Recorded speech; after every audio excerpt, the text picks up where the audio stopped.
Ayan, ang ganda ng ating intro. So ayan, magandang araw sa inyo lahat mga kababayan. Nagbabalik ang inyong lingkod at ito ang ating unang political reaction video mga boss. At bago ang lahat, mega love shoutout nga pala sa ating mga subscribers at sa ating members. Ayan, mapagpalang araw po sa inyong lahat. And happy weekend mga kababayan. Ayan, another day, another bardagulan session. Sa bagong channel na ito ay ating huhubaran ng maskara ang mga epal sa gobyerno, mga politikong wala nang ginawa sa bayan kundi magwaldas ng pera ng taong bayan at walang pakundangang pamumulitika. Ayan, para mag-survive sa kanilang mga political career. So, isa-isahin po natin dito mga boss at bagong lahat, ito po pala ang inyong lingkod, sila Jero TV. Ayan, ito na nga mga kababayan, may good news po tayo sa araw na ito. Trending at pinag-usapan ngayon sa mundo ng social media ang di umano'y balita na ang lahat ay may hangganan at kailanman ay hindi mananaig ang kasamaan. Ayan, di ba? Ika nga. So, laban sa kabutihan. Matapos ang kaliwat kanang pambabatikos ng administrasyong bangag laban kay VP Sara na ma-impeach sa lower house or sa House of Representatives. Matapos maglabas ngayong araw ng unanimous decision ng Supreme Court na ibasura ang impeachment complaint laban kay VP Sara Duterte. Kumbaga, null and void. Kaya sobrang saya po natin mga supporter ni VP Sara. So, gaano ba ito katotoo? Panoorin natin ang kumpletong impormasyon sa video ito. At pero bago ang lahat, inaanyayahan ko po kayo mag-subscribe sa ating munting channel para tuloy-tuloy pa po ang ating mga gagawing reaction video. In a unanimous decision today, July 25, 2025, the Supreme Court en banc declared the articles of impeachment against Vice President Sara Duterte unconstitutional, noting that it is barred by the one-year rule under Article 11, Section 3, Paragraph 5 of the Constitution, and that it violates the right to due process enshrined in the Bill of Rights. Therefore, the Senate could not acquire jurisdiction over the impeachment proceedings. However, the court said it is not absolving Vice President Duterte from any of the charges against her. But any subsequent impeachment complaint may only be filed starting February 6, 2026. The case stemmed from 4 impeachment complaints against Vice President Duterte. The first 3 were filed before the House by private individuals and different groups on December 2, 4, and 19 in 2024. A 4th complaint was lodged by a resolution approved by more than 1/3 of the House members of the 19th Congress on February 5, 2025, which was transmitted as the Articles of Impeachment to the Senate on the same day. This was followed by 2 petitions filed before the Supreme Court challenging its constitutionality. The Supreme Court decision, written by Senior Associate Justice Marvic M.V.F. Leonen, ruled that all legal issues involving impeachment proceedings are subject to judicial review, considering the nature of the offices and the institutions that are subject to impeachment, its effect on the independence of constitutional departments and organs, and its nature as a constitutional process. The impeachment process is primarily a legal and constitutional procedure, but with political characteristics. It may be sui generis, but it is not a purely political proceeding. This means that the Bill of Rights, especially the Due Process Clause and the right to speedy disposition of cases, applies to the entire impeachment process, it said. Although the court, in a unanimous decision today, July 25, 2025, the Supreme Court en banc declared the articles of impeachment against Vice President Sara Duterte unconstitutional, noting that it is barred by the one-year rule under Article 11, Section 3, Paragraph 5 of the Constitution, and that it violates the right to due process enshrined in the Bill of Rights. Therefore, the Senate could not acquire jurisdiction over the impeachment proceedings.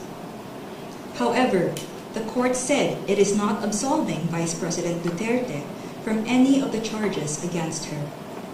But any subsequent impeachment complaint may only be filed starting February 6, 2026. The case stemmed from 4 impeachment complaints against Vice President Duterte. The first 3 were filed before the House by private individuals and different groups on December 2, 4, and 19 in 2024. A 4th complaint was lodged by a resolution approved by more than 1/3 of the House members of the 19th Congress on February 5, 2025, which was transmitted as the Articles of Impeachment to the Senate on the same day. This was followed by 2 petitions filed before the Supreme Court challenging its constitutionality. The Supreme Court decision written by Senior Associate Justice Marvic M.V.F. Leonen ruled that all legal issues involving impeachment proceedings are subject to judicial review, considering the nature of the offices and the institutions that are subject to impeachment, its effect on the independence of constitutional departments and organs, and its nature as a constitutional process. The impeachment process is primarily a legal and constitutional procedure, but with political characteristics. It may be sui generis, but it is not a purely political proceeding. This means that the Bill of Rights, especially the Due Process Clause and the right to speedy disposition of cases, applies to the entire impeachment process, it said. Although the court does not determine whether an impeachable officer may be removed or disqualified from political office, it emphasized that it has a duty to construe the process mandated in the Constitution.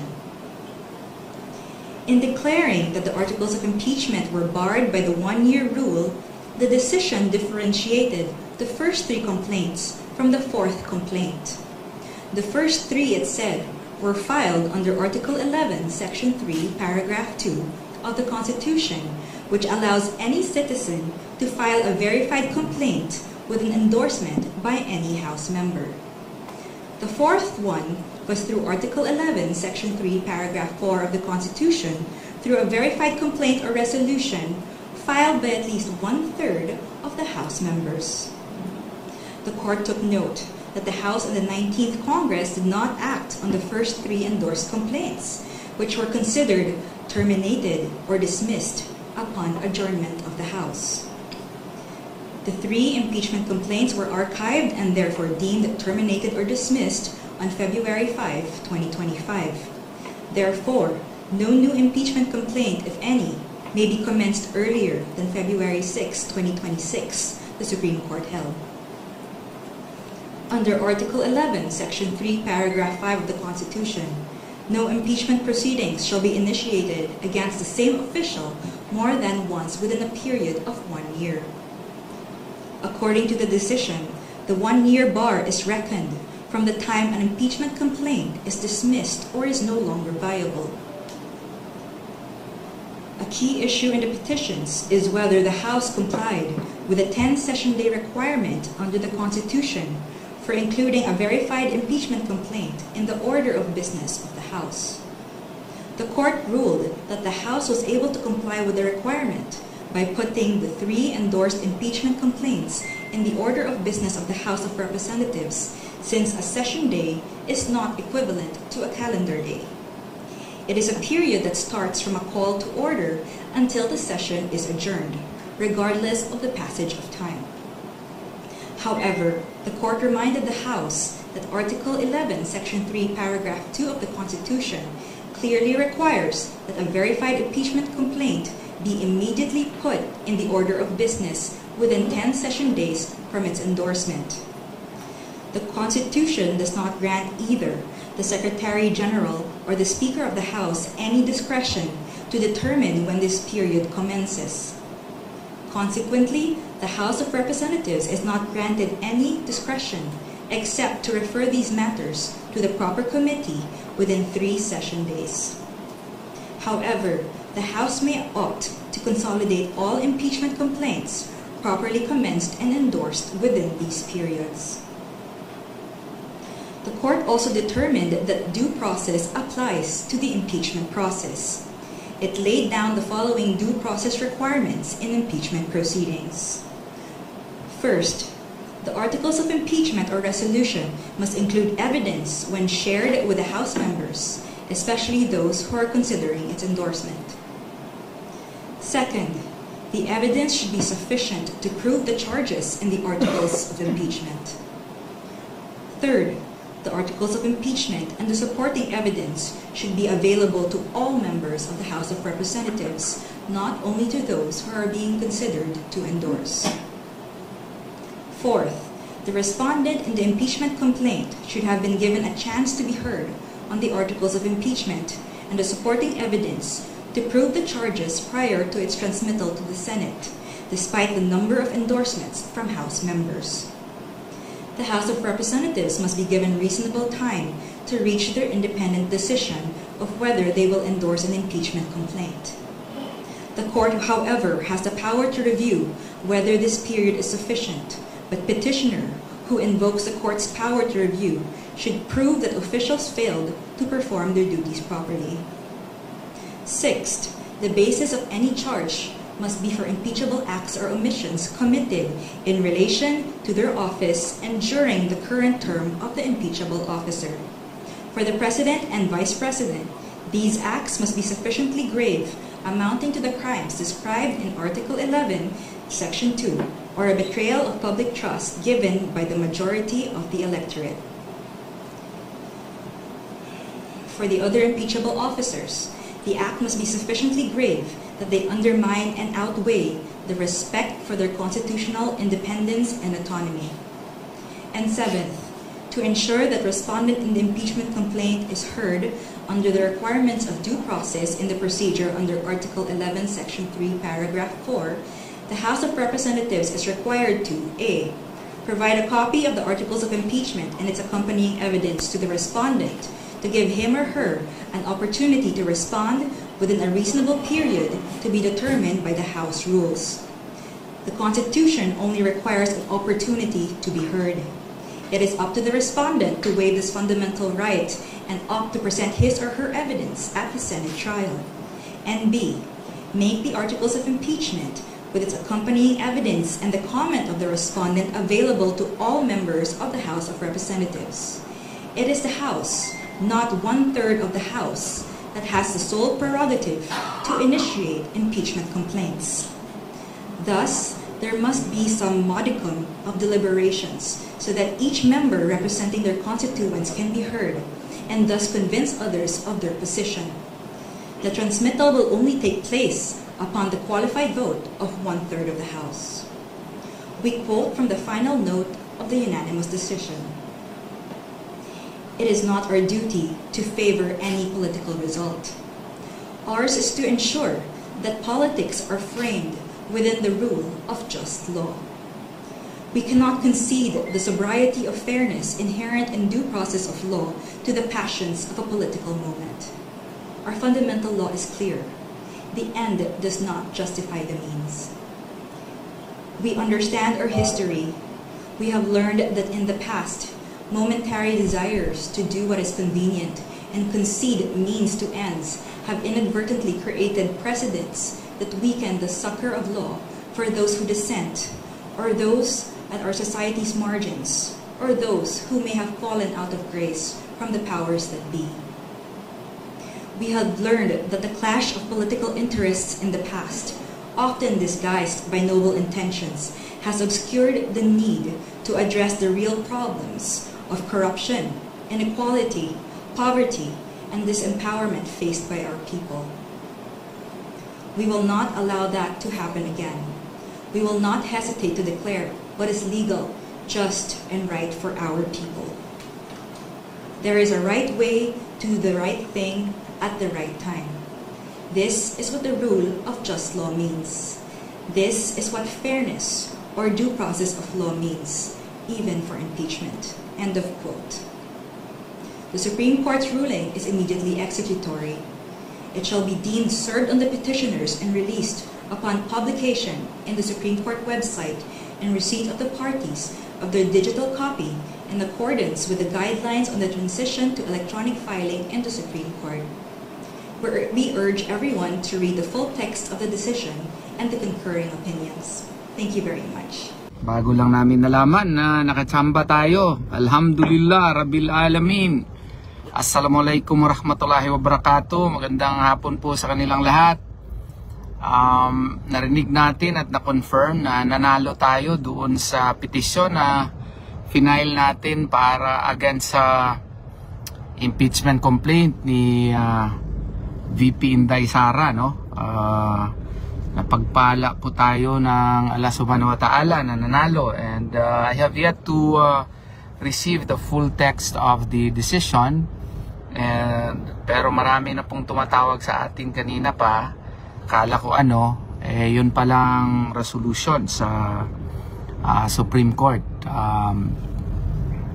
granting our petition questioning the impeachment complaint filed against VP Sara Duterte.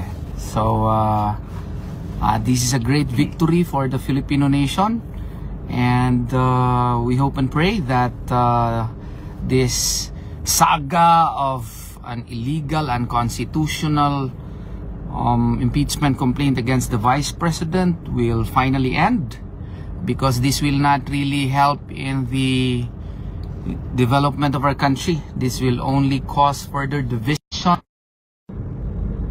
beloved country. So this is really a good news. At least now we can concentrate on the more important things. The congressmen can now concentrate in helping their constituents, especially in the NCR region na binaha ng husto. Sana yun ang pagtutukan, and maganda talaga ito kasi wala naman talagang kabuluhan yung impeachment complaint na yun, and the only ground siguro na medyo malakas doon na tingin nila na malakas ay yung alleged funds daw na hindi na-liquidate according to them. Pero kung titingnan mo, pati ang COA nag-clear na ng ating pinakamamahal na Vice Presidente. So it was really premature, aside from the fact that it was really a violation of the one-year bar rule. We were able to explain it fully in the past, and I do hope and pray that this petition will now put to rest all questions concerning the impeachment complaint being filed in the Senate, no? Kasi malapit nang open yung Senado ngayong July 28, if my memory serves me right. So at the very least, I hope it will no longer be tackled as an issue because the case has finally been decided. Although it is a fact that pwede pa mag-file ng motion for reconsideration yung House of Representatives through the Solicitor General perhaps. Pero klaro naman na na-decide na itong issue na ito. Sana tigilan na itong issue na ito kasi wala talaga itong ginagawang mabuti sa ating bansa. Lahat lang pamulitika. Wala nang ibang nangyayari sa ating bansang maganda. Lahat politika. So concentrate naman tayo na tulungan yung ating mga kababayan sa NCR. Kagagaling ko lang sa Manila kahapon. Grabe ang baha, and kailangan ng tulong ng ating mga mamamayan doon. And they should be helped, they should be assisted, and let us now concentrate to help our country rather than engage in useless, discourse such as this impeachment discourse, which does not contribute anything to the positive development of our country.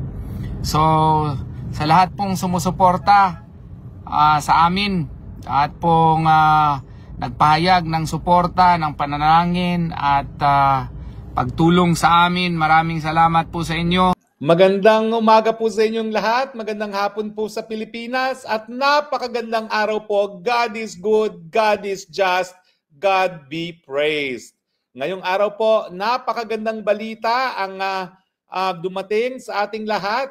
Na-dismiss na po ng Korte Suprema bilang unconstitutional ang hinaing impeachment complaint ni Tambalus Los at mga congressman. Ulitin ko po, napakagandang balita, na-dismiss na po ng Korte Suprema bilang labag sa saligang batas ang impeachment complaint ni Tambalus Los at ng mga congressman. Ang pag-usapan natin, bakit na-dismiss? Well, gaya ng inaasahan po natin, no? Yan ay nadeklara ng ating Korte Suprema na labag sa ating saligang batas dahil ito'y labag sa probisyon na ang lahat ng mga impeachable officers po pwede lamang hainan ng isang impeachment complaint kada taon. At gaya na aking sinasabi, paulit-ulit na para silang praka, kapag sinabi mong fourth impeachment complaint, yan ay labag doon sa pinagbabawal na multiple impeachment complaints. Ano ba naman ang mahirap intindihin doon? Now, ang sinasabi ng mga Tambalus Los at congressman, yung tatlong impeachment complaint, hindi namin inaktuhan. Paano sinagot yan ng ating Korte Suprema? Sabi ng Korte Suprema, dahil hindi mo inaktuhan yan, hindi mo rin-refer kay Speaker at hindi na-refer sa Committee on Justice, ibig sabihin, yan ay na-archive, yan ay na-dismiss nung ang Kongreso ay nag-adjourn, sine die, yung pagkakatapos ng 19th Congress. Anong epekto ng pagkaka-dismiss? Well, yan ay na-dismiss. Ibig sabihin, hanggang February 6, 2026 na ang panibagong impeachment complaint na po pwedeng ihain laban sa kay VP Sara. Ulitin ko po, ang sabi ng Korte Suprema, ang epekto ng hindi ginalaw ng Kamara de Representante yung naunang tatlong impeachment complaint, yan ay nagresulta sa pagkakadismiss ng tatlong complaint. Nung ang Kongreso ay nag-recess na hindi siya inaktuhan, hindi man lang na-refer sa House Speaker at sa Committee on Justice ng Kamara. At dahil yung tatlong impeachment complaint na yan ay na-dismiss, natural, labag na doon sa pinagbabawal na mahigit isang impeachment complaint, ang pang-apat na impeachment complaint. So mga kaibigan, there is a God. God is good. God is just. Hindi nila pinayagan ang kagustuhan ng Tambalus Los at ng mga bangag na matanggal ang VP Sara dahil hindi pa po nagsisimula ang boxing, wala na palang boxing dahil palpak ang mga congressman at ang Tambalus Los na umintindi sa ating saligang batas. Pero meron pa pong pangalawang basihan kung bakit na-dismiss yung impeachment complaint na yan. Dahil ang sabi ng Korte Suprema, bagamat may provision na kapag nasuportahan yan ng mahigit one-third ng mga miyembro ng Kamara de Representante, hindi po pwede na para siyang Bicol Express. Na palibasa mayroong sapat na lagda ay po pwede nang maihain. Ang sabi ng Korte Suprema, hindi ganun yon. Kinakailangan dahil seryosong impeachment complaints, kinakailangan bigyan ng pagkakataon na madinig ang mga impeachable officer na hinahainan ng impeachment complaint.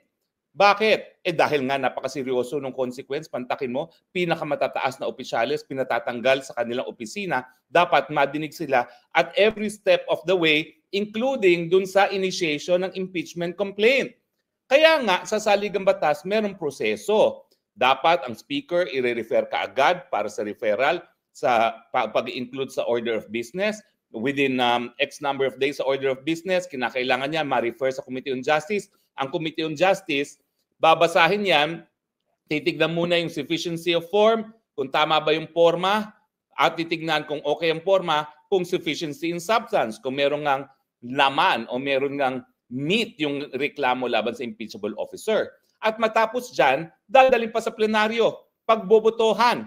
At ang sabi ng Korte Suprema, dahil napakaseryoso nitong impeachment proceedings, dapat mabigyan ng pagkakataon ang lahat ng miyembro ng Kamara na pag-aralan yung mga impeachment articles of impeachment, hindi lang yan, at titignan din yung mga ebidensya sa kabila at nasa likod ng lahat ng articles of impeachment.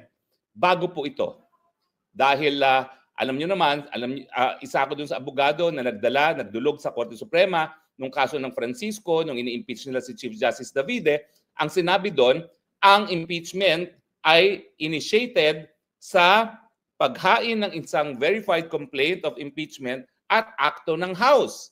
So ang sinasabi ngayon ng Korte Suprema, ang akto ng House na nagresulta sa initiation ng impeachment complaint, yung pagsisimula, dahilan kung bakit bawal na mag-file ng mga panibagong impeachment complaint, ay yung pagkakadismiss ng tatlo. Kasi nung hindi nila inaktuhan yung tatlo, ang epekto niyan ay dismissal. At bago rin itong desisyon nito, dahil lininaw ng Korte Suprema, hindi po pwedeng Bicol Express. Kasi ang nangyari din doon sa kaso ni Davide, doon sa Francisco, nag-Bicol Express din sila. Sandali lang po ha. Ako ay may memory lapse, hindi ko alam tuloy. Alam mo, pag tumigil ka magturo, nakakalimutan mo na, no? Pero ang sabi ng Korte Suprema, maski meron ng sapat na lagda,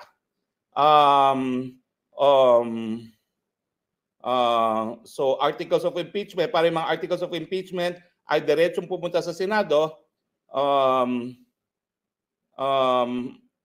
kinakailangan walang Bicol Express na pipirma na lang para pirmahan at hindi naiintindihan ko ang anong mga issue. Importante talaga dahil dun sa mga nangyayari,